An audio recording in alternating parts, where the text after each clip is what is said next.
Es el momento de Hilamos Fino, donde les ofrecemos nuevos horizontes para las artesanas y los artesanos del país. Tiempo para mitos y leyendas. Continuamos aquí en esta franja que se llama Hilamos Fino, porque en verdad jalamos de la hebra hacia distintos temas y entrando también en detalle. También ejercemos la memoria permanentemente en esta programación de la Troja Radio Digital en Expo Artesanías 2021, Pabellón 3, primer piso, en Corferias, en Bogotá. Y hablando de memoria, recordar que Expo Artesanías en su primera versión, 1991, ojo con este dato, miren todo lo que tuvo en términos de muestras artísticas a la par que se presentaron por primera vez todos los artesanos y artesanas con sus piezas ante el público en un escenario creado por Cecilia Duque con la visión de enaltecer precisamente la actividad artesanal y llevarlo a un lugar de negocios. Muestras artísticas de esa Expo Artesanías 1991, máscaras de carnavales de Nariño, participantes en el desfile de inauguración, muestra de las cuadrillas folclóricas de San Martín también en esa inauguración que recuerdo Cecilia Duque me ha contado que hicieron ese gran desfile que bajaba por toda la avenida 26 de Bogotá hasta llegar a Corferias. Imagínense, en la calle se la tomaron literalmente una de las principales arterias de Bogotá que une la ciudad oriente-occidente hasta llegar al recinto ferial. Grupo de danzas de Río Sucio Caldas que también participaron, un desfile de comparsas y presentación de grupos musicales folclóricos también. Todo esto se encuentra en el repositorio de la Biblioteca Digital del Sendar. No dejen de consultarlo, www.artesaníasdecolombia.com. Allá siempre y .co. Hay que añadirle ese pedacito. Se van a encontrar siempre literatura actual, pero también la memoria histórica de lo que ha sido 58 años de Artesanías de Colombia. Saludo a esta hora en Hilamos Fino, Daniel Serrano, buenas tardes, del equipo de Desarrollo Humano, Subgerencia de Desarrollo. Hola Rocío, buenas tardes, un placer estar acá. ¿Le gustó la música del Garrúa y la Morena? Muy inspiradora para los temas que vamos a desarrollar a continuación. Pues fíjese que venimos de 1991 con lo que les estaba contando Laura Samper, jefe de comunicaciones de Artesanías de Colombia. El agua ha corrido bajo el puente, pero me doy cuenta, con todo lo que hemos tenido en el escenario de Rueda de Saberes, que ese espíritu estuvo implícito desde el primer día de la feria hace 31 años. La música, el baile, están unidos al oficio artesano. Así es, Rocío, buenas tardes y buenas tardes a todos los que nos escuchan. El espíritu festivo de que viene con la Navidad y con los artesanos definitivamente es un sello que está impreso en la feria desde el día 1 de su creación. Entonces yo creo que lo que ha pasado acá durante todos estos años, 31 años, es que ha ido increciendo, ¿no? Esto ha sido, cada vez tenemos más muestras, cada vez tenemos más folclore, más artesanos, entonces sí, esto es una muestra totalmente completa, diría yo. Y le abre las puertas a muchos públicos, ¿no? Manuela Castaño, que del programa de moda y joyería, especializada además en joyería. Somos sensibles, creo que muchas personas nos hemos educado en las ferias.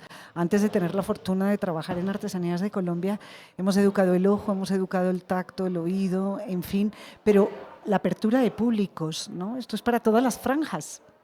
Sí, así es, Rocío, así lo veo. Cada día, cada año vemos llegar acá una diversidad de personas mucho más amplia, cosa que es absolutamente maravillosa para el país.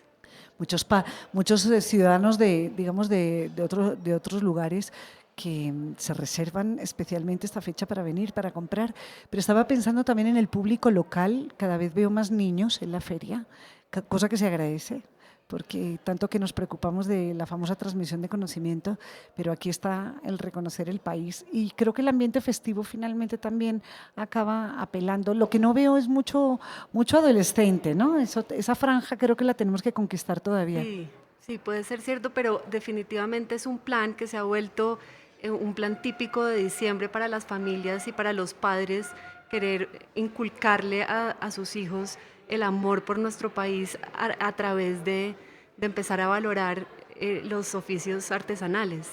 Ese espíritu lo tiene desde luego el mapa artesanal con la construcción de 76 relatos que están en www.colombiaartesanalaa.com. Vamos a Antioquia y traigamos esa voz. Pero se considera más santafereña que cualquiera nacido en este municipio. Lo curioso es que su relación con este paraíso no nació por la filigrana, sino por la historia, disciplina con la que se formó en la Universidad Nacional.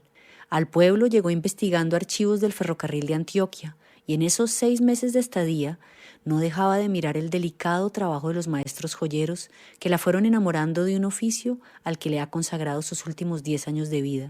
Viéndolos, se le activó ese gusto y habilidad por las manualidades, la pintura y el arte que desde siempre la habían acompañado y que combinaba con su vocación de ratón de biblioteca. No hay nada que le produzca más placer que estos dos mundos juntos. También sabe que es como canzoncita, o paciente diríamos otros, y luego de preguntar y preguntar sin perder el impulso, los joyeros terminaron dejándola entrar a sus talleres, permitiéndole aprender ese oficio que ha estado en manos de los hombres por siglos. Junto al saber que iba ganando en el hacer, también se dedicó a rastrear esa historia del oficio de un pueblo. Cómo fue que un arriero potentado, a inicios del siglo XIX, le encargó a un joyero hacerle una pieza única a su esposa que recogiera el amor y la tradición de la arriería. De allí nació el nudo santafereño, que imita en metal los nudos de los cabestros en cuero de los caballos, un secreto de destreza que se ha ido transmitiendo de generación en generación y que distingue esta joyería de la filigrana de la de Mompox. También le han resultado fascinantes los vínculos históricos de estos dos escenarios en donde se conserva la práctica de la filigrana. Ambos fueron asentamientos de señoríos que consolidaron una arquitectura colonial que hoy se conserva. Asimismo, como desde Mompox salía todo para España, nunca faltó el oro allí, como tampoco en las minas antioqueñas. Y claro, el papel de la Iglesia en las dos regiones fue esencial en su desarrollo al haber sido esta una de sus mayores clientes. Santa Fe y Mompox han creado una joyería que es el fiel reflejo de su identidad. Y así, entre historias y recuentos, esta paisa ha logrado entregarle su vida a esta pasión que la lleva a explorar la magia de los metales y el trabajo en cera perdida. También a abrirle la puerta a tantas manos femeninas que se han ido integrando al panorama de la joyería de este municipio. Preciosa la historia. Manuela Castaño, usted que tiene el alma puesta en la joyería, 100%, le he escuchado en algún momento hablar sobre su predilección por Mompox, pero Santa Fe, que aparece también en el mapa, ¿qué lugar ocupa en sus preferencias? Me encanta, me fascina, me parece que lo que acabamos de oír es absolutamente bello e inspirador y además es un tema que me fascina porque cuando pensamos en la filigrana, normalmente la mente se nos va directamente a Mompox y no necesariamente a esta filigrana maravillosa de Santa Fe de Antioquia que es tan importante en nuestra tradición joyera colombiana.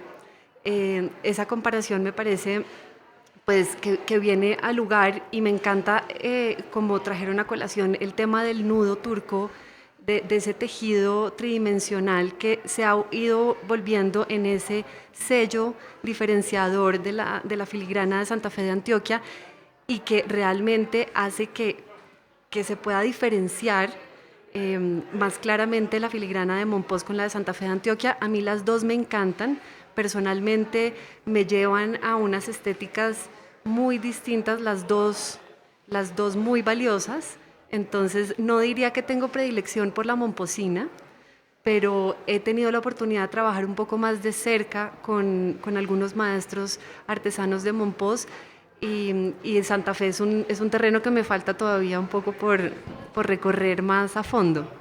Claro, es que todo esto son posibilidades siempre abiertas, ¿no? Para conquistar.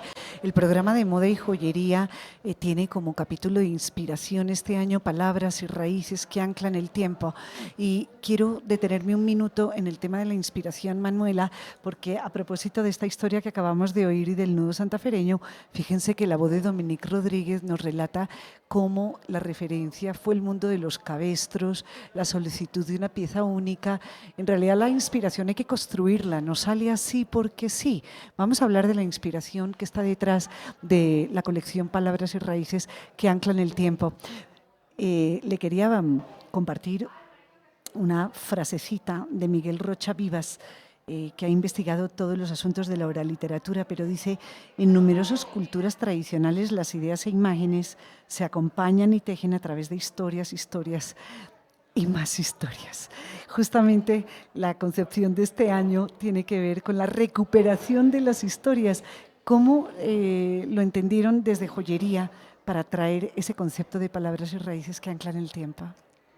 Claro que sí, así es, nos toca, aunque las comunidades artesanas son una fuente de inspiración inagotable, sí es importante que nos detengamos un momento a ver cómo ordenamos las ideas inspiradoras para poder tener una línea que tenga un hilo conductor, ¿no? Que nos permita unir las historias de tantas comunidades que después queremos mostrar de la mano, juntas. Este año, con Palabras y Raíces que anclan el tiempo, decidimos irnos primero que todo a una referencia que hace Wade Davis en su libro Los Guardianes de la Sabiduría Ancestral. Ese fue nuestro punto de partida para empezar a entrar en esas historias de las historias de cada uno de los grupos. Voy a leerles un fragmento del libro para entender de qué se trata. Uno de los placeres más intensos de viajar es la oportunidad de compartir la vida de pueblos que no han olvidado las antiguas usanzas, que aún sienten su pasado en el soplo del viento, que aún lo palpan en las piedras pulidas por la lluvia y lo degustan en las hojas amargas de las plantas. La miríada de culturas en su conjunto conforma un entramado de vida intelectual y espiritual que abarca todo el planeta y es tan fundamental para su bienestar como el entramado de vida biológica que se conoce como biosfera. Podríamos referirnos a esta red de vida social como una etnósfera, un término quizás mejor definido como la suma total de pensamientos e intuiciones, mitos y creencias, ideas e inspiraciones a los cuales ha dado vida la imaginación del hombre desde los albores de la conciencia humana. La etnósfera representa el más valioso legado de la humanidad. Es el producto de nuestros sueños, la encarnación de nuestras esperanzas, el símbolo de todo lo que somos y de todo aquello que hemos creado, gracias a la proverbial curiosidad y a la asombrosa capacidad de adaptación de nuestra especie. Este concepto de la etnósfera fue nuestro punto de partida para empezar a ver con cada uno de los grupos joyeros con los que trabajamos este año sobre esos mitos y creencias que aún viven, que aún están vivos en su cotidianidad. Nos fuimos directamente hacia una necesidad de protección y con cada uno de ellos entendimos cuáles son esos aspectos que los hacen sentirse protegidos desde diferentes aspectos que todavía hoy valoran en su día a día nuestros artesanos. Además, porque en el asunto de la joyería, de pronto estamos pensando inmediatamente en el joyero, en su taller, con la filigrana y con las herramientas, pero no, hay que devolverse al oficio minero, a la obtención del mineral, del metal. Y ahí es donde ustedes encontraron ese símbolo, ¿no? Así es. Encontramos ese sentido de protección en su vida cotidiana, no necesariamente relacionada a ese oficio de la joyería. Se nos dio, por ejemplo, en comunidades como Marmato, en donde también son mineros los joyeros, en donde ellos necesitan sentirse protegidos para entrar a la mina. Entonces, ¿cuáles son esos elementos que los protegen? Eso depende mucho de las creencias de cada uno de ellos, pero está muy amarrado a la religión. Lo retador de hacer radio es poder transmitir en palabras lo que los ojos están viendo, para explicarle a la audiencia dos piezas que representan esto que está contando. ¿Cómo las describiría? Bueno, voy a irme a la comunidad de Ataco. Ataco en Tolima es una comunidad de joyeros que trabajan con lo que el río les trae. Ellos tienen unos rituales antes de empezar a concebir sus piezas de joyería de recolección de piedras. Y para eso tienen que salir al río Saldaña, que es el que les trae su materia prima para trabajar. También son una comunidad de pescadores. Y los dos, tanto los joyeros cuando recolectan sus piedras, como los pescadores, salen a enfrentarse al río Saldaña, todavía creyendo firmemente en la leyenda del Moán, este guardián de las aguas, a quien ellos de alguna manera tienen que pedirles un permiso y una autorización para estar en su territorio, de manera a sentirse protegidos y que nada les va a pasar. Desde hace muchísimos siglos, en la leyenda del Moán, las personas, como una ofrenda para que el Moán los proteja, le han llevado hojas de tabaco y barritas de cobre. Cuando ustedes ven nuestras piezas de ataco de este año, de Palabras y Raíces que anclan el tiempo, van a irse directamente a la forma de las hojas del tabaco y a las formas esféricas de una barra de cobre. Todo tiene una razón de ser, todo viene de algún lado. Me interesa resaltar que el ejercicio que ha hecho el equipo de joyería es especialmente complejo, porque una cosa es el concepto, como han escuchado, otra cosa es la recuperación de la historia en territorio y otra cosa es aterrizarlo ya desde el punto de vista de diseño, pero llevarle a la comunidad la voz de recuperar las historias sí es el asunto digamos, más sencillo, porque eso es lo que de verdad conecta a las personas. No parece tan obvio, digamos, en comunidades, digamos, artesanía rural, inclusive en las comunidades afro, porque estoy pensando en un pequeño fragmento de Chicangana, el poeta mítico por naturaleza, que dice: hago poesía porque vive en mí la serpiente del río Yanacuna y los pájaros de colores que a cada instante me tocan con su misterio, los cantos de los abuelos a la orilla del fuego y las preguntas que alguien me hace desde el corazón en cualquier rincón de esta tierra. Hay una evocación en el mundo étnico muy anclada al origen y se oyen los tiempos. Este ejercicio que ustedes han hecho, y a eso me refería, es complejo también por eso, porque no necesariamente hay un misticismo y una cosmovisión, pero sí una riqueza de relato que casi les ha tenido que tocar como salir a pescar las piedritas. Sí, sí, y permanentemente estamos justamente haciendo el ejercicio con los artesanos de ir al pasado para que tenga sentido la historia y de esa manera puedan apropiarse de nuevo de la historia y de finalmente los diseños que salen después de estas inspiraciones y estos ejercicios de co-creación, para que tengan un sentido real, que pueda perdurar en el tiempo y que tenga que ver con la identidad de cada comunidad. Fíjese todo lo que pueden encontrar en el pabellón de joyería, especialmente aquí en Corferias, y en el pabellón 3, primer piso, donde está Moda Viva, que también hay una exhibición de joyería bellísima relacionada con las comunidades. ¿Cuál sería la segunda pieza que nos ayuda a describir? Bueno, me voy a ir a Quinchía, en Risaralda. Quinchía es una comunidad, la Villa de los Cerros, está totalmente protegida por unas montañas que son sus guardianas. Y toda nuestra colección está inspirada en las siluetas de las montañas. ¿Por qué? Porque son esas las que los protegen. La comunidad se siente realmente protegida por sus montañas. O sea, que aquí hay el doble reto de fidelizar las historias y tampoco se les puede transformar o transgredir el verdadero significado. El resultado final ha dejado contentos a los joyeros, ¿se han sentido totalmente identificados al final del trabajo co-creativo? Claro que sí.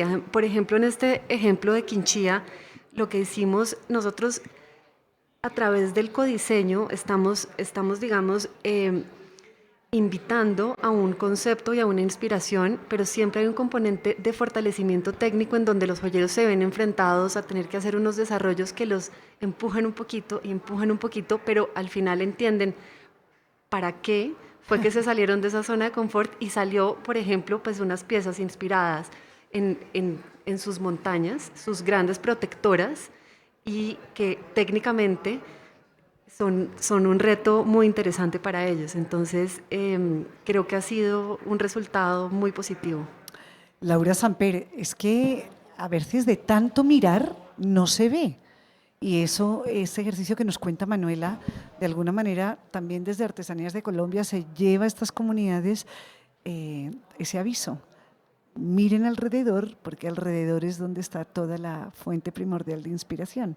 Y eso nos pasa a todos, ¿no? A veces necesitamos que alguien nos recuerde, eso que ves todos los días es singular y es importante, ¿no? Así es, Rocío, estoy aquí boquiabierta con todas estas historias que nos está contando Manuela. Me voy ya para el pabellón 8 a ver de primera mano estas piezas maravillosas que actúan como talismanes también, ¿no? Como protección. Y como decías, Rocío, lo de ver alrededor y estar pendientes de lo que está pasando, pues hoy vengo aquí también yo a decirles a ustedes lo que está pasando en la feria, ¿no? Voy a aprovechar mi Muy bien, de eso se trata, que no creamos que lo que hay aquí es meramente paisaje. Yo aquí entro como comunicadora y mi rol aquí es contarles a ustedes lo que va a pasar esta semana. Aprovecho que hoy es lunes y arranca esta recta final, llamémoslo así, de la feria.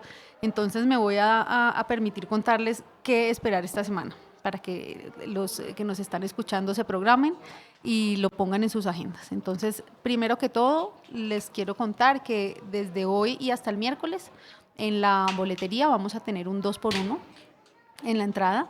Pueden adquirir sus boletas en la taquilla y a través de la página de la feria expoartesanías.com.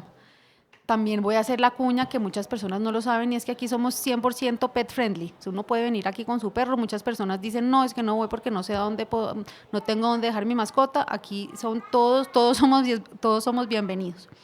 Esta semana tenemos eventos súper importantes, entonces arrancamos con la entrega de la medalla a la maestría artesanal el 15 de diciembre, esto es a las 3 de la tarde. Rocío, yo sé que tú ya has hablado aquí bastante pues de lo que se trata esta premiación, entonces no me voy a detener como en el detalle de lo que eso significa, sino del evento como tal. En los nervios Exacto. Que está todo el mundo. No voy a decir nada porque no voy a revelar nada de los ganadores, porque eso lo vamos a saber ese día. Eso es a las 3 de la tarde en el Auditorio General de Corferias.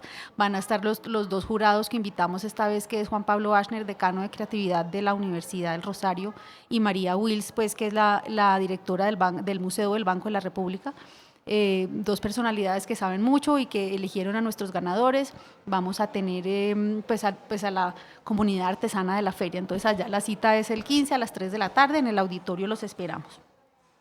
El 16 de diciembre a las 11 de la mañana vamos a tener el lanzamiento de la plataforma o aplicativo web del mapa artesanal, que ahorita usted, Rocío, lo estaba mencionando cuando empezamos esta franja.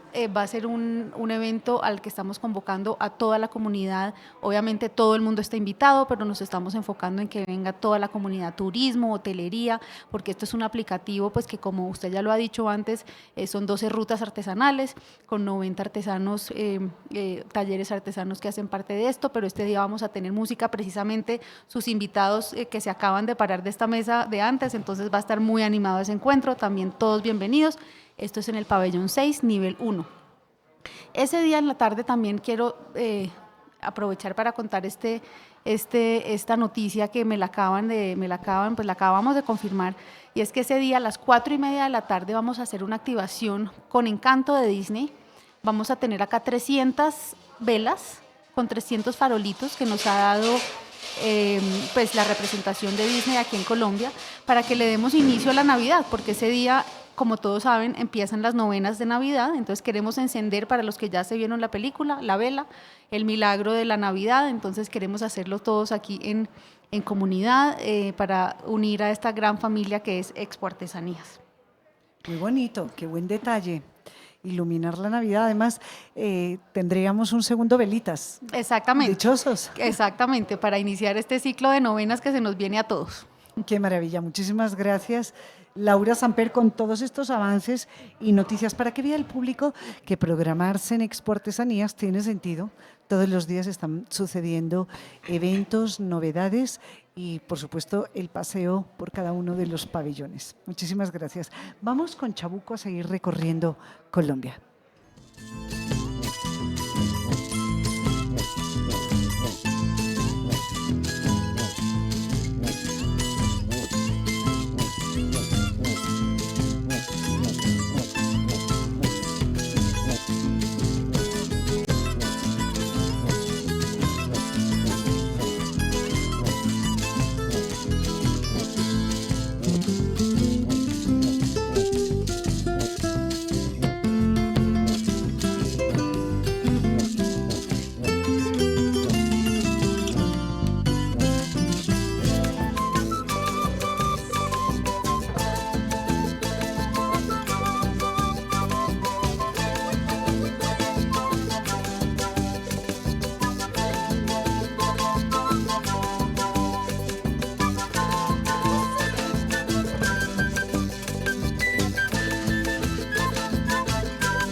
lo que hace la música. En Hilamos Fino parece que entramos así de parón después de haber escuchado a El Garrúa y La Morena aquí, después de escuchar a Chabuco. A más de uno de ustedes que están sentados aquí en esta mesa, los voy a ir presentando. Lo vi medio bailar ahí, Juan Carlos. Donde hay música, el cuerpo no me deja estar quieto. Ahí sí. Michelle también estaba ahí bailoteando. Caribes, estamos Caribes, hablando Caribe. aquí con Juan Carlos Pacheco del equipo de desarrollo humano, Michelle Olarte de APB, programa de artesanías de Colombia, Marisol Pérez del programa Etnias. ¿Usted es de las que baila, de las que da palmaditas disimuladas? ¿De qué grupo disimuladas, es? Disimuladas, me dejó contagiar, pero creo que estaban editando clases de baile viendo a estas bailarinas tan profesionales.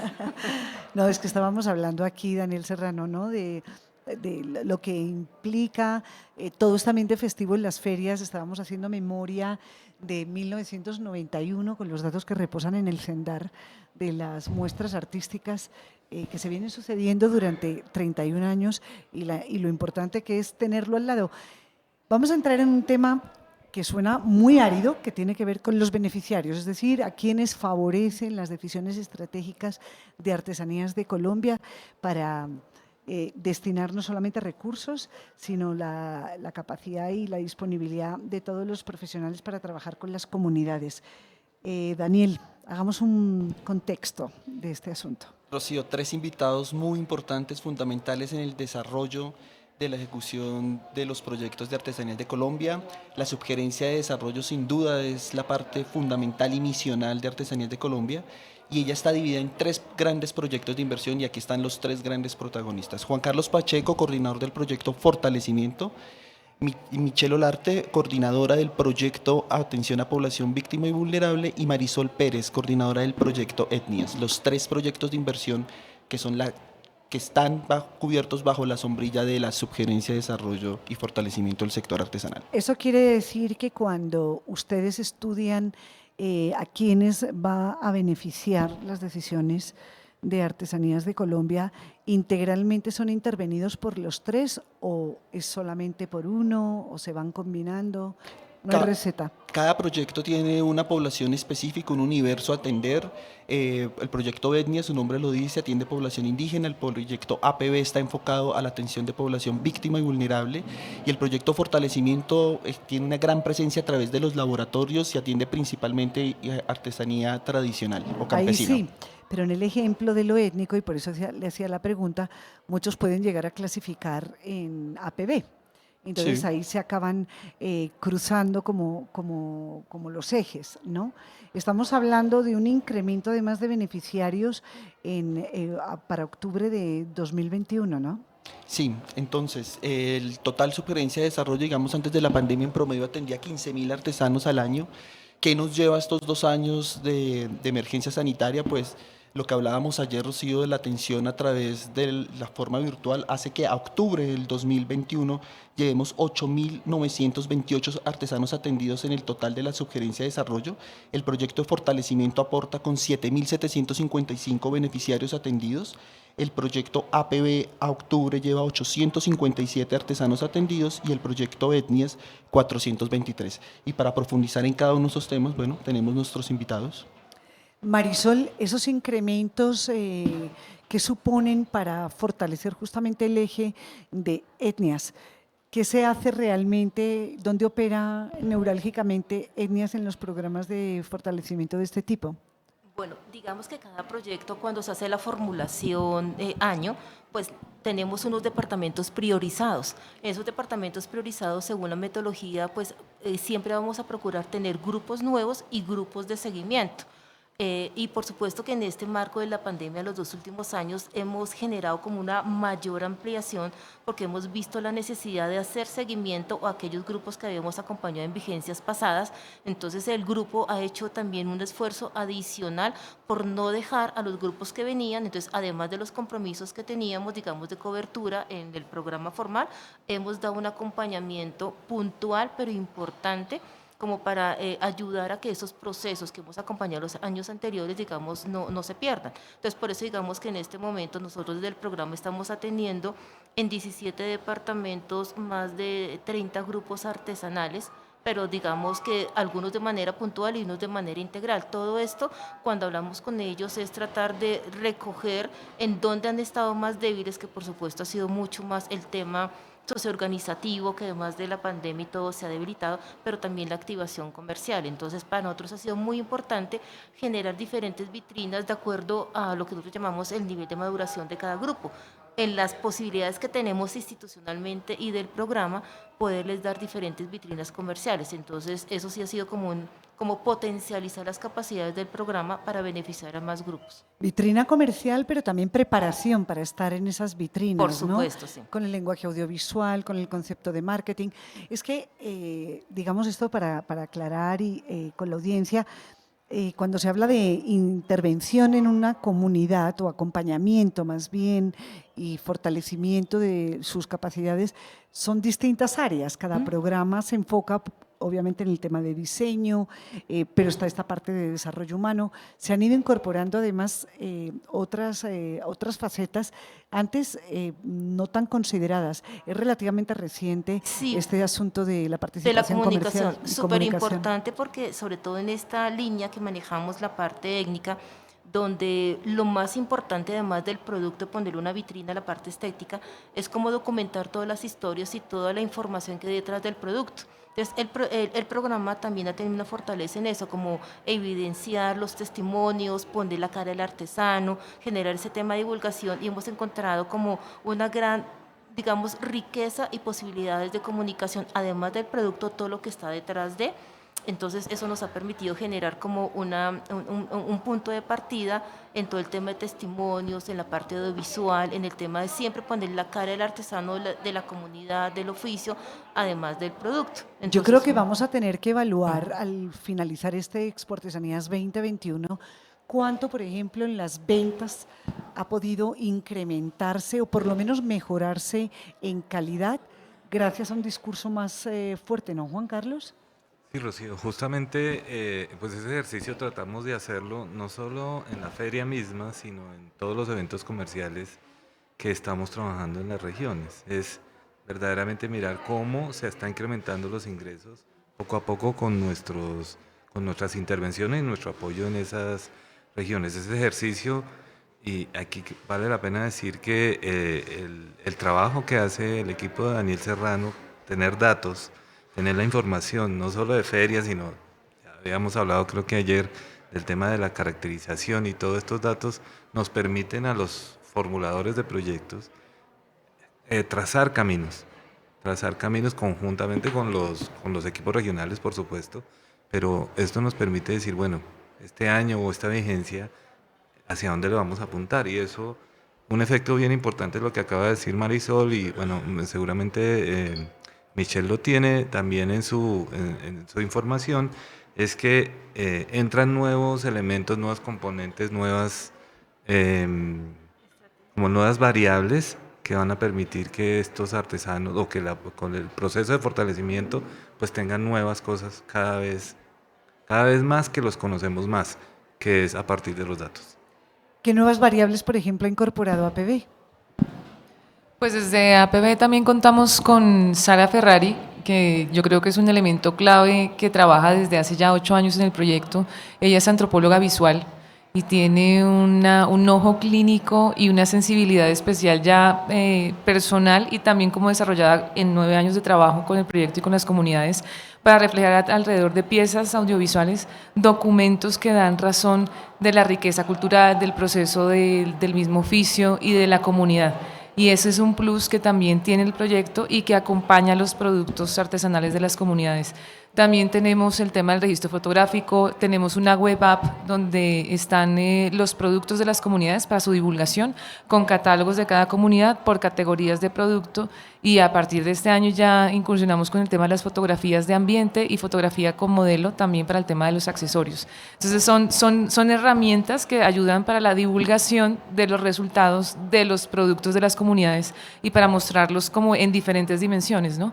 Entonces tenemos por un lado mostrar la parte humana, que compartiendo todo el tema de los mismos artesanos, de su comunidad, de la historia personal y de cada comunidad, luego el objeto artesanal, que es también como el resultado de todo ese proceso, y luego también el registro fotográfico, que también le permite entrar a otras cadenas y en otros medios también para su divulgación. Ese es un plus interesante de APB en tema de divulgación. Esto se llama, no voy a hacer malos chistes con una pandemia, pero esto se llama contagio. Es decir, los programas acaban contagiándose, y yo creo que les hago, más bien se lo formulo como consulta. Se han ido contagiando de metodologías unos con otros y de ciertos énfasis para nutrir su portafolio de una manera muchísimo más sólida, ¿no? Es decir, todo ese tema de trabajo visual o de recopilación de relato estaba, digamos, en otros programas de manera más enfática y no en todos. El asunto de emprendimiento, Daniel, es transversal a toda esta operación, es decir, ¿se le da igual de importancia? Digamos que los módulos de ejecución siguen siendo los mismos, los proyectos atraviesan y son atendidos los artesanos por varios módulos: el desarrollo humano, producción, diseño, comercialización y sin duda el proyecto de emprendimiento. Pero Rocío, yo quisiera enfocarme en los resultados de las infografías de los beneficiarios atendidos. Por ejemplo, el DANE hace un mes sacó la publicación de la pobreza multidimensional y dijo que el 18% de Colombia se encuentra en pobreza multidimensional y eso implicaba 9 millones de colombianos más. Pero un dato que resaltó el DAN es que el 50% de esa pobreza está en el Andén Pacífico y en el Caribe colombiano. Y el proyecto APB responde geográficamente en la atención a eso. Atiende todo el litoral pacífico, el Caribe colombiano, inició desde este año con fuerza, está el Caribe colombiano, Michelle, y miren cómo se articulan esos datos de la pobreza multidimensional con un proyecto que pretende atender población víctima y vulnerable, y mire cómo concuerdan esas regiones. Michelle, ¿qué nos podría usted contar de eso? Pues en relación a eso es que lo que hablamos en algún momento es que se cruzan todas las variables en lo que es la costa Pacífico y Caribe, y es la presencia de las economías ilegales, presencia de actores armados, altos niveles de analfabetización, el tema de todo lo que hablábamos de la presencia la presencia de grupos étnicos con alta vocación artesanal. Entonces es como un laboratorio de lo bueno, lo bonito y lo no tan bonito que pasa en Colombia, y por eso la pobreza también allí es más extrema, porque también los altos índices de analfabetismo son muy fuertes en relación con otras regiones.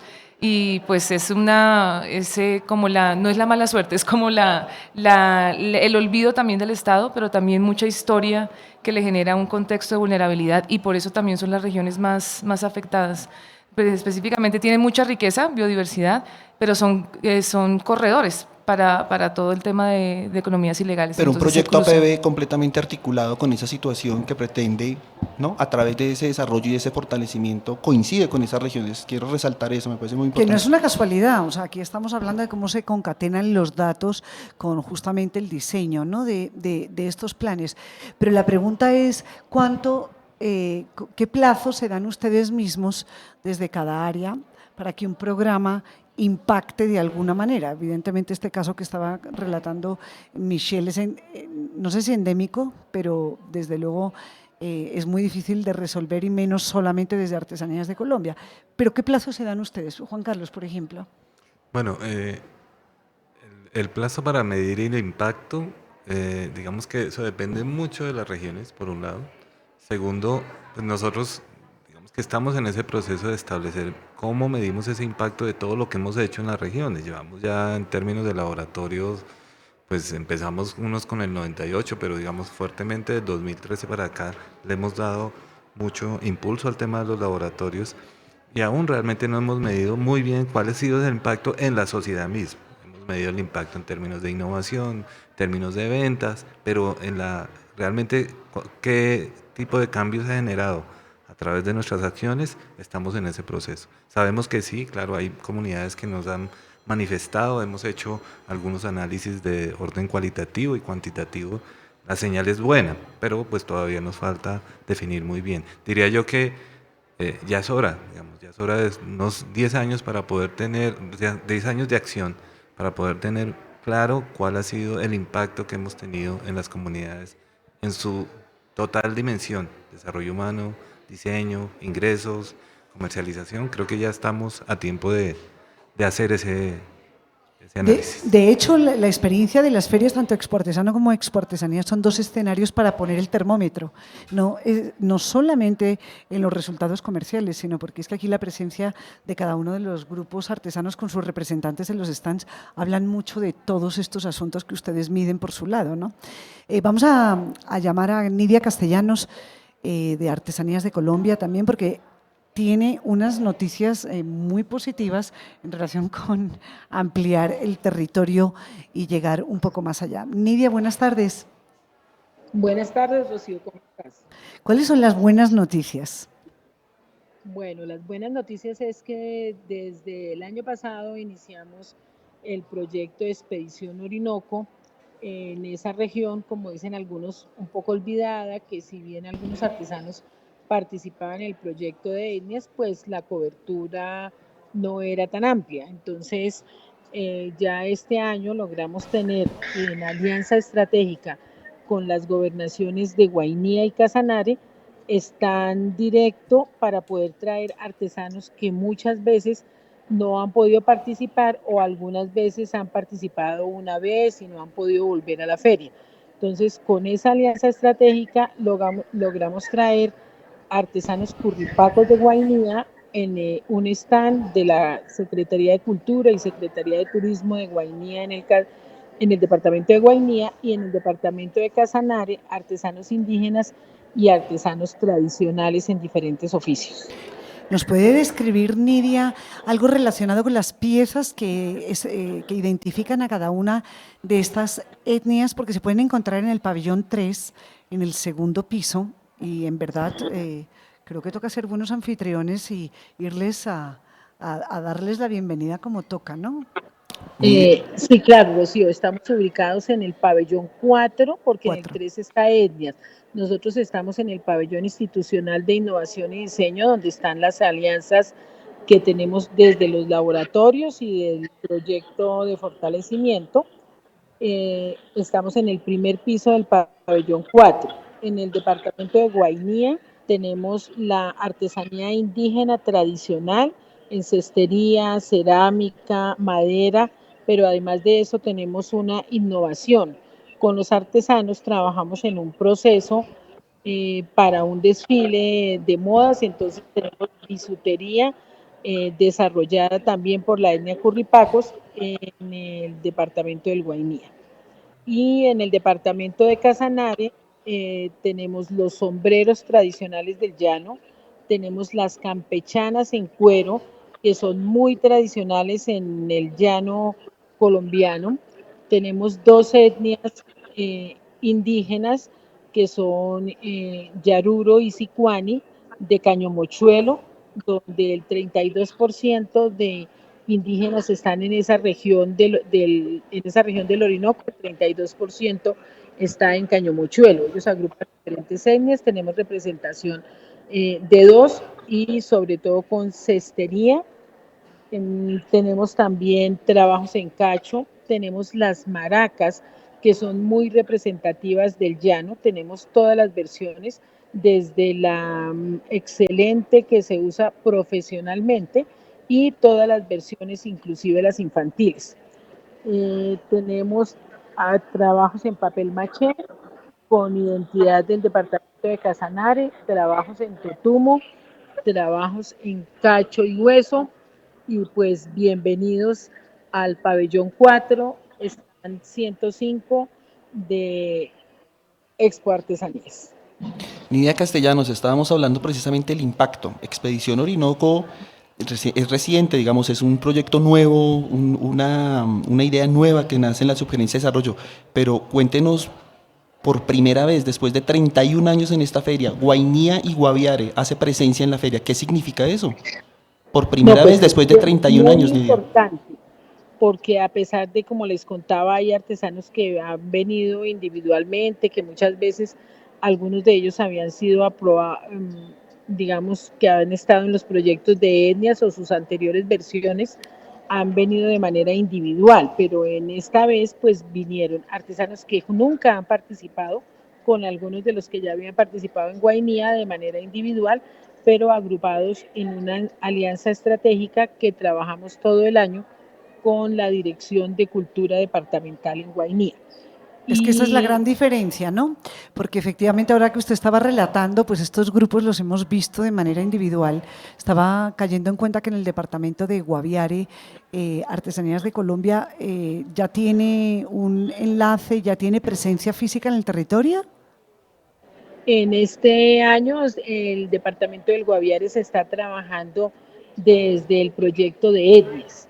En el proyecto de Expedición Orinoco estamos trabajando, se proyectaron 8 departamentos, pero se priorizaron 4 para este año: Meta, Casanare, Guainía y Arauca. Hemos logrado estar, por ejemplo, en el departamento de Arauca, que también, aunque no tenemos hoy representación por, uno, la situación que hay de conflicto, pero además la difícil situación de poder llegar a ellos. Ya en el mes de octubre y noviembre logramos llegar a ser comisión presencial en la zona y empezar el trabajo directo con los artesanos, digamos, ese descubrir de esos artesanos que no han participado, de los cuales algunos estaban participando de forma virtual, porque de alguna manera, como la pandemia nos volvió a hacer ese trabajo virtual, hemos logrado en Expedición Orinoco tener este año 886 artesanos vinculados de manera virtual de los 4 departamentos.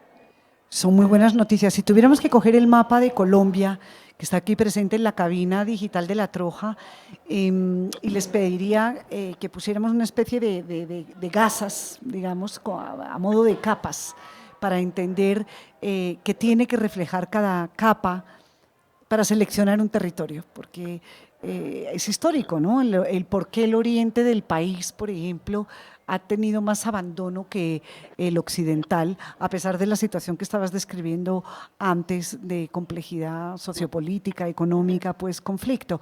¿Por qué Oriente, Juan Carlos, ha estado siempre relegado? Bueno, yo creo que es un efecto de país, ¿no? Es esa Colombia olvidada. Toda esa parte oriental del país, oriente y amazónica, ha sido una región bastante olvidada. Pero ya no es excusa pensar en términos geográficos, ¿no? Bueno, no es que estemos hablando solamente en la pospandemia y la tecnología. Digo, ya no hay una razón de ser solamente geográfica. No, pero me refiero a que ese es como el punto inicial de esa Colombia olvidada, porque además es una Colombia lejana también, ¿no? Y eso dificulta mucho. La acción del Estado en esos territorios es bastante complicada, es costosa. Llegar a una comunidad de Guaviare, Vaupés, creo que Marisol, sobre todo Marisol, conoce muy bien este detalle. Es difícil llegar allí, es muy costoso y eso pues también dificulta muchas veces la operatividad del Estado o de entidades del Estado como las nuestras para llegar allí. Como lo dice Juan, en estos departamentos tan aislados del país, digamos que hay una muy rica oferta artesanal. La gran dificultad es del acceso y de digamos, la distancia en la cual están ubicados los mismos artesanos. En los departamentos como de la parte central, los departamentos que tienen una gran vocación artesanal, digamos, bueno, por no ser excluyentes como Boyacá, como Nariño, como el mismo Cauca, algunos departamentos que históricamente han sido, digamos, atendidos de una manera muy importante por permanencia y número de beneficiarios, de alguna manera se facilita un poco más el acceso a las comunidades y los artesanos están concentrados en un punto más importante. En estos departamentos tan distantes, digamos que como dice Juan, el tema geográfico juega un factor muy importante en el acceso, en las vías fluviales, digamos que tanto en estos departamentos como en algunos departamentos del Pacífico, Michelle también nos puede complementar. El acceso se dificulta y es ahí donde tenemos que tener una gran articulación con entes territoriales o con las mismas comunidades para que ellos también se empoderen un poco y faciliten el acceso. Lamentablemente en estos departamentos tan alejados, las comunidades por supuesto tienen una actividad artesanal muy viva, pero digamos que la parte comercial no es tan permanente. Digamos que uno ve en la feria artesanías, más en las artesanías que en el artesano, ellos vienen acá con una gran ilusión porque es como la feria donde se muestran, donde pueden tener como la gran vitrina para vender, casi que trabajan todo el año para copiar y vender acá. Y pues tienen algunos clientes que digamos que durante el año les piden. Eso pasa con algunas comunidades que se han lanzado a venir a Bogotá, pero en territorio hay muchas comunidades que no han tenido esas posibilidades de organización, de logística para llegar. Entonces, digamos que sí es un factor muy importante el acceso geográfico, la organización, un poco también entre ellos y también, digamos, con estos grupos, sobre todo indígenas, que tenemos que tener los protocolos de entrada para aprobación y poder, digamos, identificar con qué grupos, ellos trabajan. También hay un tema de las diferentes economías propias que ellos tienen, digamos, la artesanía es una de ellas, pero no es la única.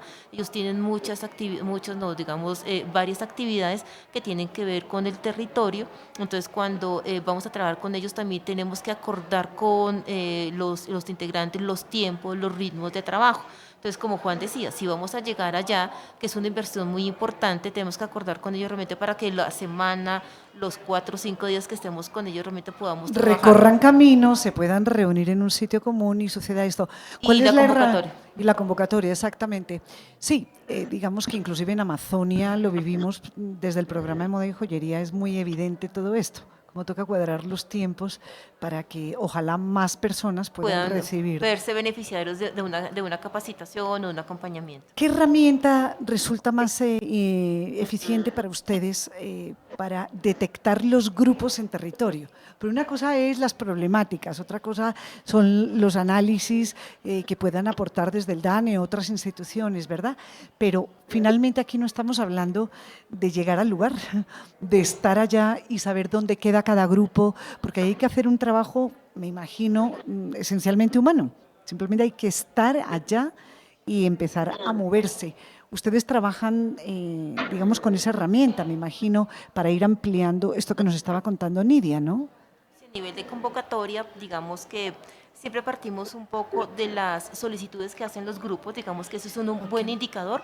Cuando alguna asociación o una organización pasa un comunicado a la entidad, sabemos que hay una voluntad. Digamos que ese es un factor muy importante porque podemos llegar a acordar con ellos de una manera mucho más rápida, porque hay una necesidad, una identificación y una organización. Y ya ellos han identificado Artesanías de Colombia. Sí. Cuando es al revés es mucho más difícil. Claro, porque tenemos que llegar a acordar, casi que a veces a conformar grupos. Digamos que eso también lo hacemos, pero dificulta mucho el trabajo porque casi que hay que identificar cuáles son las personas que tienen esa vocación artesanal o que pueden, digamos, tener la intención de hacer un trabajo productivo. Pero digamos que sí nos hemos dado cuenta que ese camino puede hacer resultados, pero cuando se hace al otro lado, cuando es desde la comunidad que se genera una postulación, los resultados son mucho más de apropiación y mucho más en corto plazo. Michelle, en la zona de mayor influencia de APB, ¿cómo trabajan en campo en ese sentido, ¿no? Porque vuelvo al tema del humano, el factor humano. Tú necesitas una persona que te está contando y le está contando muy bien a APB de manera muy descriptiva, este grupo está así, este grupo está allá, o se acaban enterando. Pues yo creo que como las diferentes complejidades del territorio, Artesanías de Colombia hemos venido aprendiendo. También nosotros como seres humanos y como profesionales lo hemos venido aprendiendo. Son muchas cosas. Creo que para entrar y determinar en un territorio, a veces como coordinadora tengo un reto y es el reto humano de que trabajo con compañeros, mis semejantes, y entramos en zonas que son muy complejas, ¿no? Lo primero creo que es ser conscientes de nuestras propias capacidades, porque también es importante la salud mental y física de nuestro equipo humano para que pueda acompañar bien a las comunidades. Nos enfrentamos a territorios con personas que tienen muchísimos traumas y también la situación es muy compleja. Cada día viven al día a día también. Entonces, pues entrar y trabajar aquí es complejo. El primer principio es cuidado, autocuidado. El tema de nadie va a ir más allá de lo que puede y se siente en capacidad de hacer. Si el miedo sobrepasa, si no te sientes seguro montando una mula, si no te sientes seguro montando una lancha, si no te sientes seguro navegando el río San Juan o el río Atrato, pues no vas. Lo primero. Y lo otro es la misma comunidad. Nosotros entramos y focalizamos porque lo que hablábamos no es casualidad, pero estamos en territorios en el que la riqueza cultural es muy grande y por lo tanto la probabilidad de encontrar vocación artesanal es muy alta. Entonces entras y la encuentras. El río San Juan, yo creo que hay más de 40 comunidades del pueblo Guaunán, todas tienen vocación artesanal y no hemos llegado a todas. El río Atrato también, la cordillera, todo lo que es la ribera también, en la costa pacífica, entonces, pues y en Caribe también. Entonces, de verdad, a veces digamos, y no hemos terminado de focalizar a todos los artesanos en el Chocó.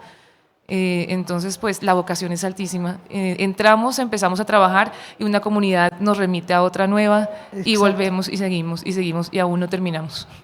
No, es que estaba escuchando a Michelle y a Marisol. Algo que de pronto estamos olvidando incluso en mismo Artesanías de Colombia para saber por qué conocemos tantas comunidades, por qué sabemos lo que sabemos, es lo que acaba de decir Michelle, hay 40 pero no hemos llegado a todos, y es que hay una base investigativa en Artesanías de Colombia fuertísima, histórica. Creo que tenemos no solo el tema del Sendar, sino todo el trabajo que se ha hecho durante más de 57 años, ha construido un acervo investigativo tremendo y eso nos permite a nosotros como formuladores de proyectos saber que hay comunidades que están dentro de esa estructura, entre otras, las comunidades son muy cambiantes. O sea, es como Galeano, como decía Galeano, hay que salir y patonearse el país, caminar el país y te que recorres el río y aparecen. Michelle entra y recorre el río un año y al otro año esas comunidades son otras. Marisol le pasa lo mismo y en laboratorios pasa exactamente lo mismo. No, pero inclusive es que el propio Bogotá, no por el hecho de ser centro, pero sí por ser un destino digamos, de los desplazados, ¿verdad? Solamente por el conflicto o inclusive por las crisis económicas, ya te da un termómetro de todo lo que puede ser tan volátil en el resto de las regiones, ¿no? Sí, de acuerdo. Y nosotros, pues esta entidad, no nosotros como personas, sino la entidad es sensible a eso. Claro. Tenemos claro que eso es cambiante y que cada año prácticamente hay que reformular o formular las acciones. Hay un proyecto grande, pero las acciones se tienen que estar reformulando porque, pues por lo que acabamos de decir, hay sobre todo esas comunidades que son lejanas, que son vulnerables, son tan cambiantes y nosotros ya hemos adquirido una capacidad de empezar a dar respuesta a ese cambio. Somos una entidad que cambia permanentemente en términos de la acción en el territorio. Desde el punto de vista indígena, ¿cómo está el sur del país, Marisol? Pues en departamento de Nariño, Cauca, Putumayo, pues hay una gran, digamos, diversidad y una gran focalización. De pronto Putumayo son departamentos que tienen una altísima vocación, digamos, artesanal. Hay muchos pueblos étnicos, al igual que en Nariño, en Cauca. En Valle no tanto, a nivel étnico, más como esos 3 departamentos del sur. Tienen una gran visibilidad a nivel nacional, también digamos muy distribuidos en los departamentos, en los diferentes municipios. Por ejemplo, en Putumayo es un departamento particular, de pronto siempre por lo que estamos hablando ahorita de la parte de acceso geográfico, siempre como que hemos atendido más la parte de arriba de Putumayo y no abajo. Abajo, pues por lo que comenta Michelle, de pronto hay muchos factores socioorganizativos, políticos que dificultan un poco la atención, la misma entrada. Entonces, sí, realmente nos hemos enfocado un poco más hacia la parte de arriba. Tenemos ahí casi que un compromiso y una tarea para trabajar con la parte de abajo Putumayo, donde hay una diversidad también de grupos técnicos con unas muestras artesanales bien interesantes. Pero digamos que a nivel de eso sí nos hemos centrado más hacia la parte de arriba. Las alertas que le dan sus datos, Daniel, en relación con atención de regiones del país, también unas están ligadas al tema pobreza, por ejemplo, que eso es una variable a considerar. ¿Qué otras variables son fundamentales dentro de, por ejemplo, las investigaciones del DANE que les sirven puntualmente a Artesanías de Colombia? Más que del DANE, yo diría, por ejemplo, la alerta del panorama artesanal ilustrado, lo hablábamos ayer, del 25% mayor. Verificando los datos a octubre, los 3 programas, el 50% de sus beneficiarios son menores de 40 años. También hay un gran porcentaje de artesanos mayores de esa edad, que es la continuidad de un proceso en que van, pero vale la pena resaltar eso, todos los proyectos también tienen ese énfasis, ¿no? Personas jóvenes que inician en el proceso, el 50% de los beneficiarios, y eso responde, a partir de esos 3 proyectos, pues todo el país tiene la cobertura, 32 departamentos más Bogotá, 428 municipios distribuidos en estos 3 proyectos de inversión que finalmente es la Subgerencia de Desarrollo y Fortalecimiento del Sector. Sí, pero estaba viendo las cifras de beneficiarios en las distintas categorías y es un calco del reflejo de las edades. Entonces, mi pregunta es, cuando llegan con estos programas, o por lo menos para coger el capítulo 2021 y entenderlo mejor, ese 14%, por ejemplo, de los jóvenes que venimos hablando, se ha incrementado en términos de atención desde los programas y se ha conseguido jalar gente. Yo creo que ese ha sido también el énfasis, pero ya le doy la palabra a los compañeros del proyecto. Dadas esas circunstancias del sector, una descripción general, hay que hacer énfasis y los proyectos así responden a atender a esos jóvenes, a captar a esos jóvenes que inicien en un proceso en estos 3 diferentes proyectos. Sí, ha sido muy interesante y ayer que estábamos haciendo un recorrido por los stands con Jimena Puyo, nuestra subgerente, ella decía con gran sorpresa, veo gente joven nueva. Entonces es muy importante eso porque también una de las estrategias que hacemos desde el programa son un ejercicio de transmisión de saberes, como identificar ese relevo generacional y propiciar en las comunidades que realmente esos mayores queden con las tareas propias, autónomas de trabajar con los jóvenes por reivindicar y fortalecer los oficios. Entonces sí ha sido muy interesante ver, digamos que no es fácil, pero sí digamos que en cada vigencia vemos una mayor participación de los jóvenes que se muestran interesados participando en la actividad productiva, pero también en las diferentes estrategias, el tema de divulgación, el tema de organización, entonces se están vinculando de diferentes maneras y ha sido, digamos, uno de los ejes fuertes que vemos que hay resultados y que tenemos que seguir trabajando para ese relevo generacional. Aquí lo que hay es mucho material para formular proyectos, no solamente dirigidos a las comunidades, sino indirectamente llegar a las comunidades vía socios operativos. Estoy pensando, por ejemplo, en el BID, ¿no?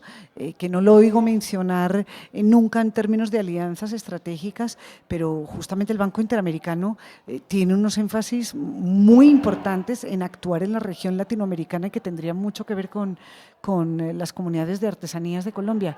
Históricamente no ha habido vínculo, no ha habido relación, porque aquí están todos los ingredientes de lo que buscan. Sí, tú tienes toda la razón, está todo el sustrato para poder formular un proyecto con tal complejidad a una institución como el BID. Hemos trabajado con agencias de cooperación internacional, eso sí es innegable, y hemos avanzado de hecho con ese tipo de proyectos atendiendo con unos enfoques muy particulares, digamos, que están dando respuesta a la realidad del país, a la realidad del mundo mismo. Frente al tema de los jóvenes, yo creo que este incremento de los jóvenes también es efecto colateral de lo que está pasando en el país. Los jóvenes rurales, sobre todo, no tienen la oportunidad. Y que, pues, en algún tiempo esos jóvenes rurales, que eran familias de artesanos, no estaban mirando la artesanía como una forma de hacer su sustento, digamos, de generar sustento, pero pues el país, a medida que cierra esa brecha, pues están encontrando esa oportunidad y miren, los datos no mienten.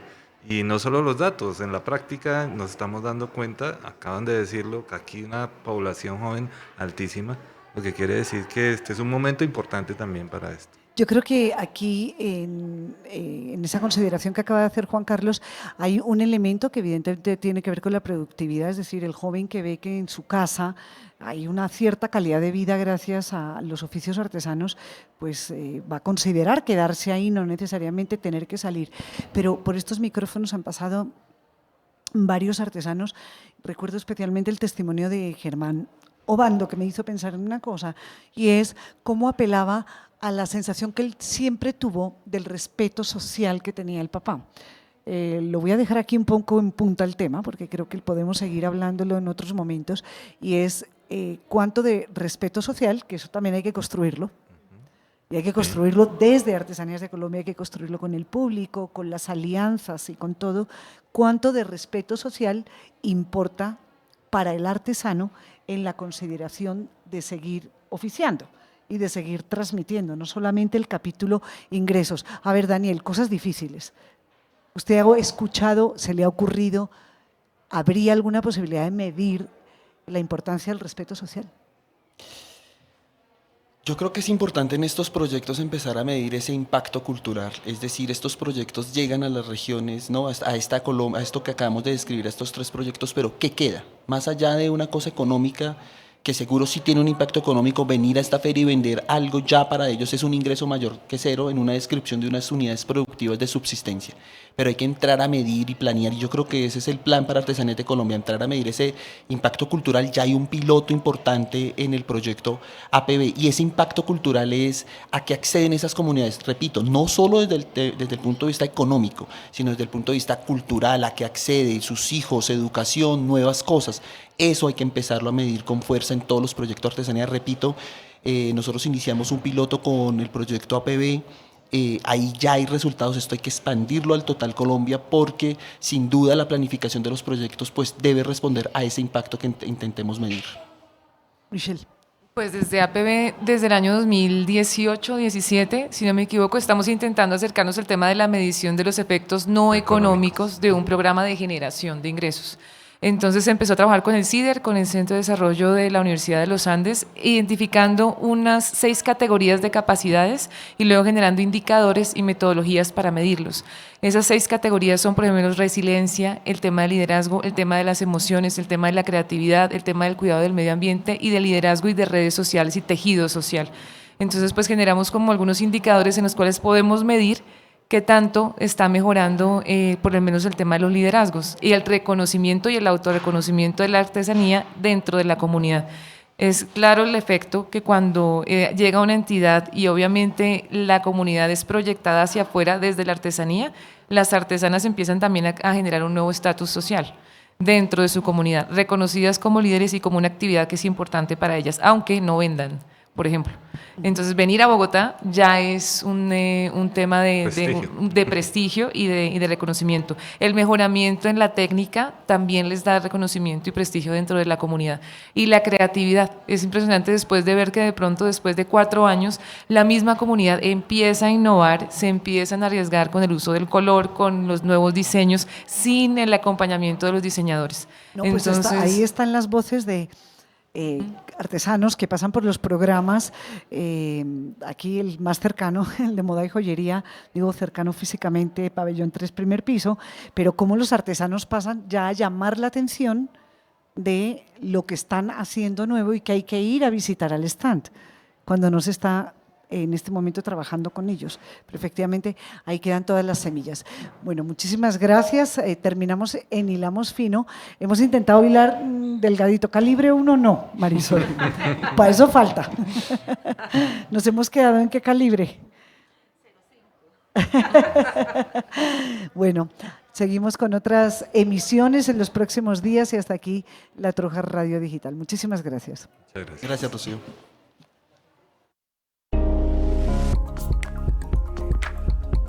Despedimos esta jornada, nuestra programación desde Expo Artesanías 2021, una transmisión en el recinto de Corferias, Bogotá, para el resto del país y del mundo. Volvamos a lo nuestro. Invita Artesanías de Colombia, producción técnica Corferias.